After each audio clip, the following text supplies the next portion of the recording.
Hello everyone. So far we have combined the three files, which is the sales historical folder, and we have seen how that works. We have also seen behind the scene in detail how all the steps work. What we want to do now is to save and load the sales historical and then connect to our next folder, that is the current folder. So let's go back to Power Query. Now to send the data back to Power BI, we just click on Close and Apply.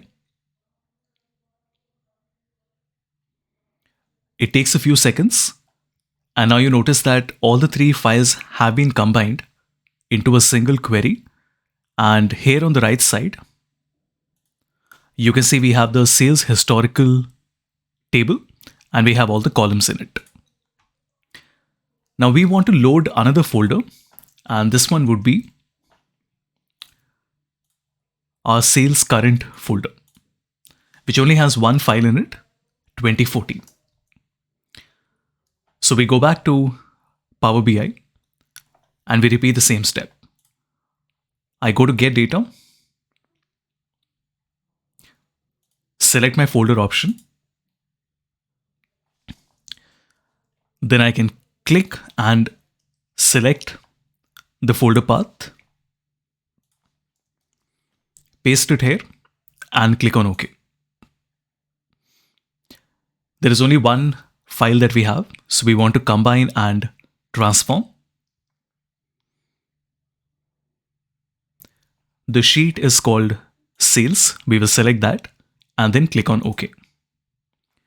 Now when Power Query will open, you notice there are two tables that we have, or rather two queries that we have. So you can see this on the left side. We have sales historical and we also have sales current. But as we discussed before, there is a little bit of difference in the structure of the data. The data is the same, but it has been presented differently. In sales historical, my order ID has been given in a single column. But if you look at sales current, my order ID has been given in three parts: part 1, part 2, and part 3. Of course, we have to combine them. Also, in the historical, we notice that our city, state, and country have been given in three different columns. But in the current, we have been given the city, state, and the country in a single column. Hence, we have to split it. Let's see how we do that. So first, we will merge all these three columns. So I will click on Order ID.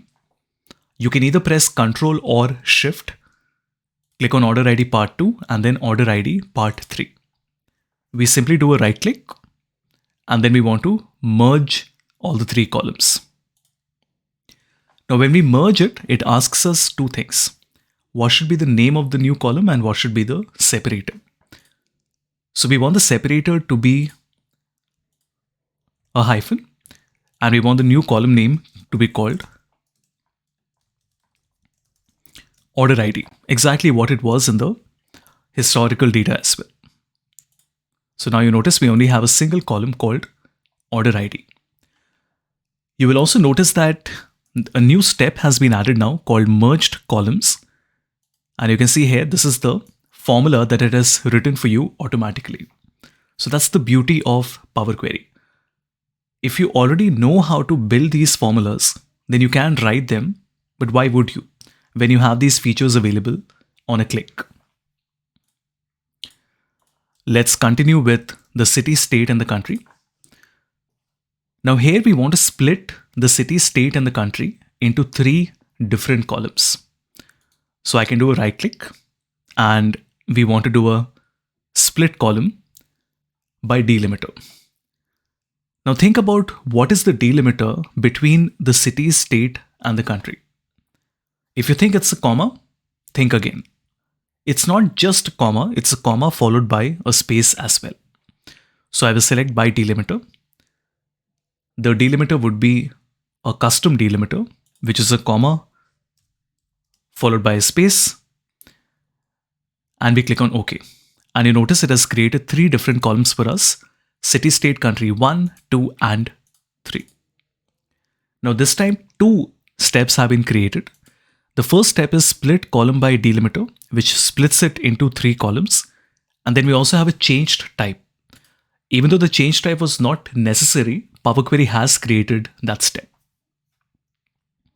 Now if you notice, both of them give the same output, which means that with a little bit of confidence, we can also delete the last step like this. Now if you want to change the column name, there are a few different ways of doing it. I can either double click and give it a name, or I can also right click and rename. Now when I rename it and I call it the city, you notice a new step is created. But can we not make the process a little more efficient? So let me delete the last step. And if you notice in the formula bar, it says city, state, country, which is table.split column, and it says city, state, country .1, .2, .3. What are these 3 names that have been given? These are essentially the names given to the 3 new columns that have been created, which means that if I carefully make a change directly in the formula bar, you notice it's not rocket science. If I simply change the name to city, state, and country, and then again go to the end and press enter, it works. Now, why did we do this? Why not just create a new step? This was an attempt to show you that you, with a little bit of confidence, can actually make changes to the formula bar as well. I'm not saying that you always need to do it or you should do it, but it's good to know that the formula bar is not just to show you the formula, you can make changes to it as well. One more time, if you notice, it has created that extra step which we don't really require, so we can delete that. And this is our answer, everyone. We have the order ID, and we also have the city, state, and the country all coming perfectly. In the next video, we will see how these 2 tables, which are historical and current, can be combined into a single table.